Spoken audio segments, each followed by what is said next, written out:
Hello everyone. आज के session में हम बात करने वाले हैं नर्वस सिस्टम के बारे में। एक वो फ्लो चार्ट जो हर बच्चे को पहले से पता हो कि नर्वस सिस्टम में कौन कौन सी पार्ट्स इंक्लूडेड हैं। तो डिटेल में बात करते हैं इस फ्लो चार्ट के बारे में। तो नर्वस सिस्टम बेसिक तौर पे दो हिस्सों में बंटा हुआ है। अगर हम थोड़ा सा डिटेल में बात करें, नर्वस सिस्टम के दो पार्ट्स हैं। आप सब जानते हैं, पहले से भी आपने कभी सुना होगा। एक होता है बेटा सेंट्रल नर्वस सिस्टम और एक होता है बेटा पेरिफेरल नर्वस सिस्टम। बिल्कुल सर, हमने कभी ना कभी इसे सुना होगा। सेंट्रल नर्वस सिस्टम क्या है और पेरिफेरल नर्वस सिस्टम क्या है? जब हम सेंट्रल नर्वस सिस्टम की बात करते हैं तो इसका मतलब है कि ब्रेन एंड स्पाइनल कॉर्ड, जो पार्ट आपके सेंटर में मौजूद है, जहाँ पे आपके न्यूरॉन्स मौजूद है, वही है आपका सेंट्रल नर्वस सिस्टम, जिसमें इंक्लूडेड हम करते हैं बेटा ब्रेन एंड स्पाइनल कॉर्ड। और ये रहा आपका ब्रेन और इससे जुड़ी हुई ये रही आपकी स्पाइनल कॉर्ड। ऐसे मान के चल सकते हैं। तो अल्टीमेटली अगर कोई पूछे आपसे कि सीएनएस में कौन कौन से पार्ट इंक्लूडेड है, तो आपके पास दो वर्डिंग है। एक है सर ब्रेन और दूसरा हिस्सा है इसका स्पाइनल कॉर्ड। दूसरा हिस्सा है स्पाइनल कॉर्ड। एग्री है सर बात पे? बिल्कुल। तो सेंट्रल नर्वस सिस्टम, ब्रेन और स्पाइनल कॉर्ड। और अगर हम बात करें पेरिफेरल नर्वस सिस्टम की, तो पेरिफेरल नर्वस सिस्टम के अंदर भी हम दो तरीके के सिस्टम को डिस्कशन करते हैं। दो सिस्टम पे हम बात करते हैं। एक होता है बेटा सोमेटिक नर्वस सिस्टम और एक होता है बेटा ऑटोनॉमिक नर्वस सिस्टम। नाम आपने कभी ना कभी सुने होंगे। पेरिफेरल नर्वस सिस्टम से पहले मतलब क्या है? जो चीज ब्रेन और स्पाइनल कॉर्ड से बाहर निकल गई है, जो पेरिफेरी में है, जैसे आपके हाथों की बात करूं मैं, आपके पैर की बात करूं, एब्डोमेन की बात करूं, ये सब ब्रेन से बाहर है, ये सब पेरिफेरल एरिया में है, इसीलिए नाम पड़ गया पेरिफेरल नर्वस सिस्टम। तो सर इसमें होता क्या है? जैसे मान लो कि बैठे बैठे मैं आपसे कहूं कि आप अपने हाथ को ऊपर करें, नीचे करें, दूसरे हाथ को ऊपर करें, नीचे करें, क्या ये आपका पेरिफेरी एरिया है? बिल्कुल सर। इसका मतलब पेरिफेरल नर्वस सिस्टम से कुछ काम ऐसे हैं जो अपने आप होते हैं और कुछ काम ऐसे हैं जिन पे हमारा कंट्रोल होता है। जैसे एग्जाम्पल पे बात करें, मैं अब आपसे कहूं कि बेटा ब्लैडर को कॉन्ट्रैक्ट करके बताओ, क्या ब्लैडर को कॉन्ट्रैक्ट खुद से कर सकते हो क्या? नहीं, ये अपने आप होता है सर, अपने आप होता है। और अगर मैं कहूं बेटा आप अपने हाथ को ऊपर करें, तो आप अपने हाथ को ऊपर कर सकते हैं। ब्लैडर है वो भी पेरिफेरी में है और आपके हाथ है वो भी पेरिफेरी में है, पर दोनों का काम थोड़ा सा डिफरेंट हुआ। हाथ हम हमारे कंट्रोल से काम कर सकते हैं, हाथों का कंट्रोल हमारे पास है, पर ब्लैडर का कंट्रोल हमारे पास नहीं है। इसीलिए दो शब्द लिखे हैं बेटा, somatic nervous system, autonomic nervous system. Somatic से मतलब ये हुआ जहां पे आपका खुद का कंट्रोल है। और खुद के कंट्रोल से मतलब क्या है सर? अगर मैं शब्द लिखूंगा तो आप एग्री करेंगे, relay impulses, relay impulses to the skeletal muscle, skeletal और द वॉलेंट्री मसल। याद रखेंगे मेरी बात को कि sir relay impulses to the skeletal और द वॉलेंट्री मसल। थोड़ा सा ध्यान से सुनो। हमारे शरीर के अंदर तीन टाइप की मसल्स होती है। एक होती है स्केलेटल मसल, एक होती है स्मूथ मसल, एक होती है कार्डियक मसल। स्केलेटल मसल हमारे कंट्रोल में है, हम जैसा चाहते हैं वैसा करवा सकते हैं। हमारी फिंगर को ऐसे करवाना है हम कर सकते हैं, हमारे हाथ को ऊपर करना है हम कर सकते हैं, पैरों से चलना है हम चल सकते हैं। पर मैं कहूँ कि ब्लैडर की मसल को कॉन्ट्रैक्ट करवाइए, वो हम नहीं कर सकते, वो काम अपने आप होता है। इसीलिए वहाँ पे स्मूथ मसल होती है और स्मूथ मसल हमारे कंट्रोल में नहीं होती, कार्डियक मसल हमारे कंट्रोल में नहीं होती। बस एक स्केलेटल मसल है जो हमारे कंट्रोल में है, और जो हमारे कंट्रोल में है उसके लिए हमने शब्द इस्तेमाल किया है सोमेटिक नर्वस सिस्टम। एग्री है क्या बात पे? Yes sir. और बात करते हैं ऑटोनोमिक नर्वस सिस्टम। इसकी कहानी बदल जाती है। Relay impulses to the, relay impulses to the which muscle? Smooth muscle, smooth muscle. और स्मूथ मसल से मतलब होता है बेटा वॉलेंट्री नहीं सर, इनवॉलेंट्री। ये जो काम होते हैं यहां से वो सारे कैसे होते हैं बेटा? इनवॉलेंट्री होते हैं। डन है ना? बिल्कुल सर। एग्री करेंगे आप बात पे? सर अब तक हमने क्या जाना, एक छोटी सी बात के बारे में डिस्कशन हो गया है। और ये छोटा सा डिस्कशन अभी क्या समझा है कि नर्वस सिस्टम बेसिक तौर पे दो हिस्सों में बंटा हुआ है, सेंट्रल नर्वस सिस्टम और the peripheral nervous system. Central nervous system यानी brain and spinal cord. Peripheral, जो चीज़ पेरिफेरी में है, वो सारा पेरिफेरल नर्वस सिस्टम में ही इंक्लूडेड होगा, जिसमें एक काम जो आप अपनी इच्छा से करते हैं, सोमेटिक नर्वस सिस्टम। एक काम जो आपके कंट्रोल में नहीं है, ऑटोनोमिक नर्वस सिस्टम। इस ऑटोनोमिक नर्वस सिस्टम में भी कुछ काम ऐसे हैं जो अपनी एक्टिविटी को बढ़ा सकते हैं या एक्टिविटी को कम कर सकते हैं। एग्री करेंगे बात पे, तो हमारे पास दो तरीके का सिस्टम है, sympathetic system and the parasympathetic system. आपने नाम सुने होंगे। ऑटोनोमिक नर्वस सिस्टम को भी अगर हम आगे क्लासिफाई करें तो इस क्लासिफिकेशन में हर बच्चे की ये बात टिप्स पे होनी चाहिए कि ऑटोनोमिक नर्वस सिस्टम भी अल्टीमेटली दो भागों में बंटा हुआ है, दो हिस्सों में बंटा हुआ है। सर कौन कौन सा? नाम तो हमने सुना है sir, sympathetic nervous system, sympathetic nervous system, और एक होता है बेटा parasympathetic nervous system, parasympathetic nervous system. दोनों में क्या डिफरेंसेस है, ध्यान से सुनिएगा। जब हम कहते हैं सिंपैथेटिक नर्वस सिस्टम, यानी अगर मान लीजिए आपकी हार्ट रेट बढ़ जाती है, या यूं सादी भाषा में बात करें, कभी कभार ऐसी घटनाएं जिंदगी में होती है जब आपको कभी डर लगता हो, जैसे रूम में बैठे हो और कमरे में बैठे बैठे कुछ ऐसा एक्टिविटी कर रहे हो जिसमें आपको यूं लगे कि यार ये बस मैं ही देख सकता हूँ या कोई और नहीं देख सकता, कुछ ऐसा गलत काम कर रहे हो जो होना नहीं चाहिए, तुरंत आपके कोई गार्जियन ने आकर के अगर आपको देख लिया है तो ऑब्वियस सी बात है कि आपको डर लगेगा, खतरनाक। उस सीन को याद करो जब आप कुछ गलत कर रहे हो और आपके आपके पिताजी ने, आपकी मदर ने या आपके गार्जियन ने आपको आके देख लिया उस बंद कमरे में, जब आपको ऐसे गलत कुछ करते हुए देखा तो ऑब्वियस सी बात आपकी हार्ट रेट बढ़ेगी। हार्ट रेट का बढ़ना, रेस्पिरेशन रेट बढ़ जाएगी, आंखें बड़ी बड़ी हो जाएगी, प्यूपिल डायलेट हो जाएगा। सलाइवा सीक्रेट नहीं होता ऐसे मामले में। कभी होता है कैसा कि डर लगा हो, सलाइवा सीक्रेट हुआ, डर के मारे गला सूख जाता है, सलाइवेशन नहीं आएगा, सलाइवेशन कम हो जाएगा। अच्छा, ऐसी स्थिति में भूख लग सकती है क्या? नहीं सर, ऐसी स्थिति में भूख नहीं लग सकती। गैस्ट्रिक मोटिलिटी डाउन जाएगी, जितने भी जूसेस सिक्रेशंस हैं वो सारे डाउन जाएंगे। इसके अलावा क्या आप उस स्थिति में याद करो जब आप गलत काम करते हुए पकड़े गए, तो अब आप सुसु करने जा सकते हो क्या? यूरिन पास आउट करने जा सकते हो क्या? नहीं सर, यूरिन पास आउट करने हम नहीं जा सकते। इसका मतलब ब्लैडर की मसल कॉन्ट्रैक्ट करती है तो यूरिन निकलता है, और डर के समय यूरिन पास आउट नहीं हो सकता। इसका मतलब है ब्लैडर की मसल रहती है रिलैक्स, पसीना भी ज़्यादा आएगा आपका। बिल्कुल सर। पेनिस का इरेक्शन नहीं हो सकता, स्ट्रेस की कंडीशन, डर की कंडीशन में कभी भी पेनिस का इरेक्शन नहीं हो सकता। ऐसी कुछ चीज़ें हैं जो आपको हमेशा ध्यान में रखनी है। ये सब सिंपैथेटिक एक्टिविटी है। वेसल्स का कॉन्स्ट्रिक्ट करना भी सिंपैथेटिक एक्टिविटी का पार्ट है। बीपी का बढ़ना भी सिंपैथेटिक एक्टिविटी का पार्ट है। तो अल्टीमेटली सिंपैथेटिक नर्वस सिस्टम में कौन कौन सी बातें हैं जो हमें याद रखनी है? सर, सिंपैथेटिक के अंदर डर लगने वाली सिचुएशंस होती है, और इस डर लगने वाली सिचुएशन के अंदर तीन शब्द याद रखेंगे, फाइट, फ्लाइट, और तीसरा है बेटा फियर। तीन रेस्पॉन्स ऐसे हैं जो हर बच्चे को पहले से पता हो, फाइट, फ्लाइट और द फियर रेस्पॉन्स। डर लगना, डर के कारण हमारी हार्ट रेट बढ़ जाती है, रेस्पिरेशन रेट बढ़ जाती है, ब्लड प्रेशर हाई हो जाता है, वेसल्स का कॉन्स्ट्रिक्शन हो जाता है। ये शब्द आपको याद रखने होंगे। याद क्या रखने हैं सर? ये तो बहुत आसान सी बात है। डर के समय जो जो आपके साथ होता है ना, वही लिख रहा हूं मैं। हार्ट रेट का बढ़ना, रेस्पिरेशन रेट बढ़ना, बीपी बढ़ना, वेसल्स का कॉन्स्ट्रिक्शन होना। इसके अलावा और हम बात करें बच्चे, तो आप मुझे बताएं सलाइवा आएगा क्या?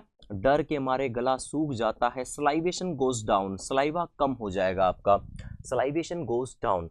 इसके अलावा और हम बात करें तो क्या प्यूपिल डायलेट होगा आपका? बिल्कुल सर, प्यूपिल डायलेट हो जाएगा। इसके अलावा हम बात करें पसीना कम आएगा कि ज़्यादा आएगा? ज़्यादा आएगा सर, डर के मारे पसीने छूट जाते हैं, पसीना ज़्यादा आएगा, स्वेटिंग ज़्यादा होगी। और भी बात कर सकते हैं, क्या हमें ब्लैडर के बारे में भी कुछ पॉइंट्स पता है? यस सर, हमें ब्लैडर के बारे में भी पता है। यूरिनरी ब्लैडर की मसल क्या रहेगी? यूरिनरी ब्लैडर मसल सर बिल्कुल याद रहेगा, रिलैक्स रहेगी। इसमें याद रखना है, यूरिनरी ब्लैडर की मसल क्या रहेगी बेटा? रिलैक्स रहेगी। और भी बात कर सकते हैं, यूरिनरी ब्लैडर की मसल का नाम होता है डेट्रूसर मसल, वो भी याद रखेंगे। सर कौन सी मसल होती है ब्लैडर के अंदर? Detrusor muscle. वो क्या रहेगी सर? रिलैक्स रहेगी। तो ये सब एक्टिविटी किससे रिलेटेड है? सिंपैथेटिक। इसका अपोजिट कर दो, सारा का सारा पैरासिम्पैथेटिक। तो सर इसमें हम एक दो शब्द और लिखें तो वो कई बार एग्जाम में सीधे सीधे क्वेश्चन पूछे भी जाते हैं। क्या होता है जब सिंपैथेटिक एक्टिविटी बढ़ जाती है? गैस्ट्रिक मोटिलिटी डाउन जाएगी, गैस्ट्रिक मोटिलिटी कम हो जाएगी या डाउन जाएगी, ये ध्यान रखना। ये सब फीचर्स आपके सिंपैथेटिक के हैं। तो सर पैरासिम्पैथेटिक में क्या होता होगा? पैरासिम्पैथेटिक में एक छोटा सा काम होता है, वो बस याद रखना है आपको। सर पैरासिम्पैथेटिक के अंदर हर बच्चे को टिप्स पे होना चाहिए, दो शब्द याद रखने हैं, रेस्ट एंड डाइजेस्ट। आराम से रहो, मस्त खाते पीते रहो, this is the rest and digest condition. थोड़ा सा ध्यान देंगे, जब आप बिल्कुल रिलैक्स होते हैं, आराम से, जैसे अभी आप बैठे हैं मुझे सुन रहे होंगे, तो आप रिलैक्स हैं, तो आपकी पैरासिम्पैथेटिक एक्टिविटी चल रही होगी, आप आराम से खा पी सकते हैं। अगर मैं आपके सामने समोसा, कचौरी, चाउमीन, चाउम्याओ, जो भी आप कहते हैं उसे, अगर आप मैं सामने रख दूं तो आप फटाफट खा जाएंगे। क्यों सर? क्योंकि आपकी पैरासिम्पैथेटिक एक्टिविटी चल रही है, आपको किसी तरीके का कोई डर नहीं है। तो दो ही शब्द लिखे हैं बेटा, रेस्ट एंड डाइजेस्ट। जब सिंपैथेटिक एक्टिविटी बढ़ती है तो पैरासिम्पैथेटिक उसको कम करने का प्रयास करती है। सब चीज़ें इसके अपोजिट हो जाएगी। हार्ट रेट इसमें कम हो जाएगी, पैरासिम्पैथेटिक सिस्टम के बढ़ने से हार्ट रेट कम हो जाएगी, रेस्पिरेशन रेट कम हो जाएगी, गैस्ट्रिक मोटिलिटी, खाने पीने का फुल मन करेगा, गैस्ट्रिक मोटिलिटी बढ़ जाएगी। इसके अलावा और हम बात करें प्यूपिल, इस बार प्यूपिल डायलेट नहीं होगा, प्यूपिल कॉन्स्ट्रिक्ट हो जाएगा। ये शब्द आपको याद रखने हैं, ये सारी चीजें इसके अपोजिट कर देंगे। यूरिनरी ब्लैडर की मसल पे क्या फर्क पड़ेगा? यूरिनरी ब्लैडर की मसल हमेशा ध्यान देंगे बेटा, इस टाइम पे कॉन्ट्रैक्ट करेगी, कॉन्ट्रैक्ट करेगी। This is all about the sympathetic and the parasympathetic. हमने अभी तक क्या जाना? बेसिक सी बात है सर, हमने देखा नर्वस सिस्टम दो हिस्सों में बंटा हुआ है, सीएनएस और the PNS. Central nervous system यानी brain and spinal cord, peripheral nervous system यानी पेरिफेरी का वो सिस्टम जिसमें कुछ काम हमारे हाथ में है, हमारे कंट्रोल में है, और कुछ काम हमारे कंट्रोल में नहीं है। इसी बेसिस पे दो सिस्टम हमने डिवाइड कर दिए, somatic nervous system and the autonomic nervous system.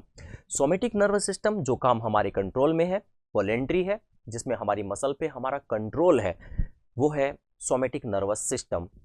और एक होता है बेटा autonomic nervous system. Autonomic nervous system में दो एक्टिविटी है, या तो एक्टिविटी अपने आप बढ़ जाए या एक्टिविटी अपने आप कम हो जाए, सिंपैथेटिक और द पैरासिम्पैथेटिक। डर के समय सिंपैथेटिक एक्टिविटी काम करती है, और नॉर्मल जब आप मुझे सुन रहे हैं, बहुत मजे से आप मुझे मेरे लेक्चर को सुन रहे हैं, इस टाइम आपकी पैरासिम्पैथेटिक एक्टिविटी है। डन है क्या बच्चे? तो शब्द लिखा है रेस्ट एंड द डाइजेस्ट। इन दो कंडीशंस के अंदर कौन से पार्ट बेटा? पैरासिम्पैथेटिक। और fight, flight and fear response में कौन सा? Sympathetic nervous system. और बात करते हैं, और फ्लो चार्ट को थोड़ा कंप्लीट करते हैं। अगर हम थोड़ा सा और आगे की तरफ बढ़े तो यहाँ पे सेंट्रल नर्वस सिस्टम को थोड़ा कंप्लीट करने का प्रयास करते हैं। कौन कौन से पार्ट हैं जो ब्रेन में भी आते हैं?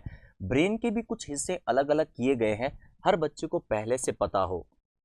सर एक होता है फोर ब्रेन, बिल्कुल सर, फोर ब्रेन।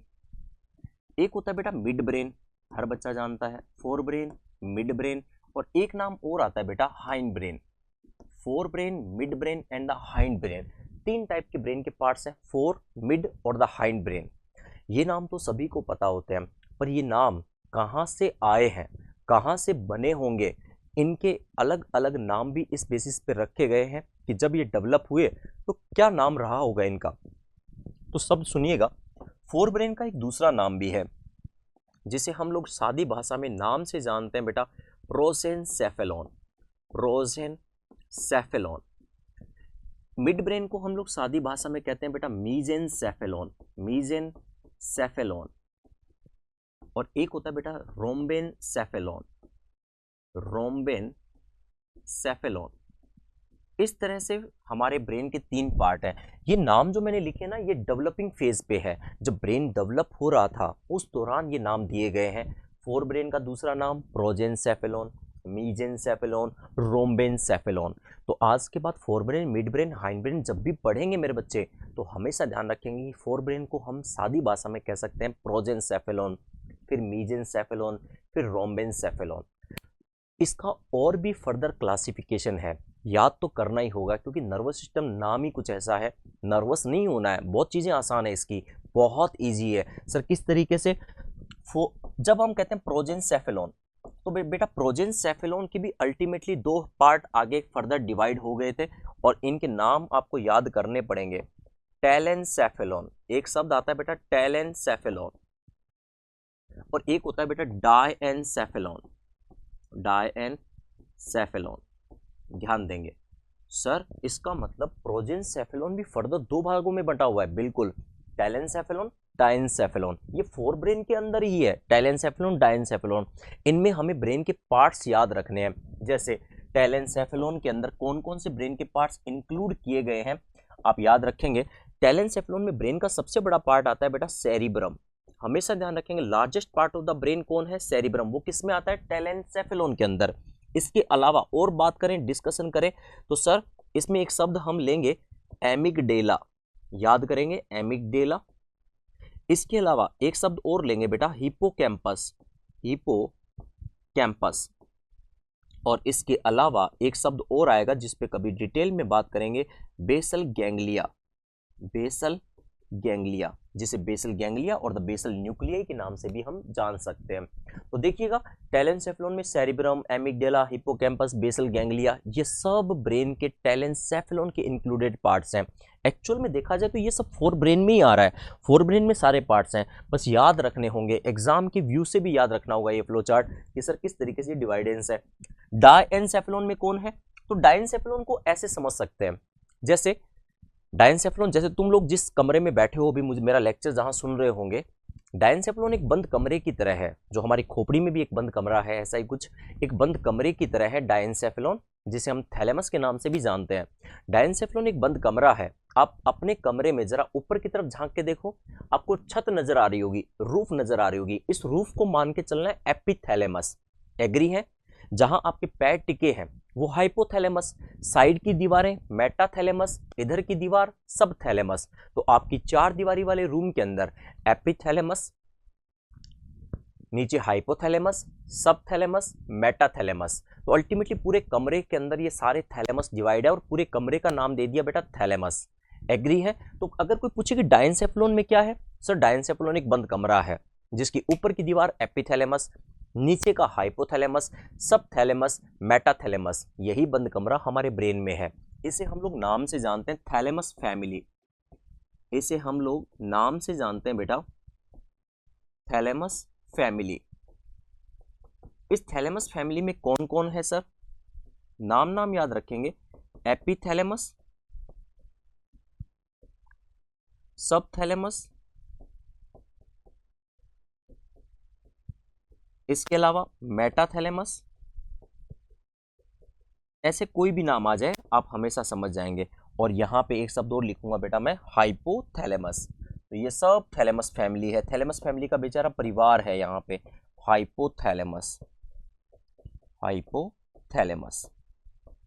और आप इसमें भी कुछ नई बातें सीख सकते हैं। इस बंद कमरे के अंदर जो आपका एपिथैलेमस है, आप देखिए जरा छत के ऊपर पंखा भी लटक रहा होगा, वो पंखा जो लटकता हुआ आपको नजर आ रहा है ना कमरे में, वो पंखा है पीनियल ग्लैंड। तो आपसे कोई पूछ ले कि भैया पीनियल ग्लैंड कहाँ होती है, तो कह देना एपिथैलेमस से जो कनेक्टेड ग्लैंड होती है उसी को पीनियल कहते हैं। और जहां आपके पैर है वो हाइपोथैलेमस है। इमेजिन कर लो कि वो जहां पे आपके पैर टिके हैं वो हाइपोथैलेमस है, और उसके नीचे भी वैसा ही कोई पंखा लटक रहा होगा नीचे, तो वो है पिट्यूटरी ग्लैंड। तो हाइपोथैलेमस के साथ कौन है? Pituitary gland.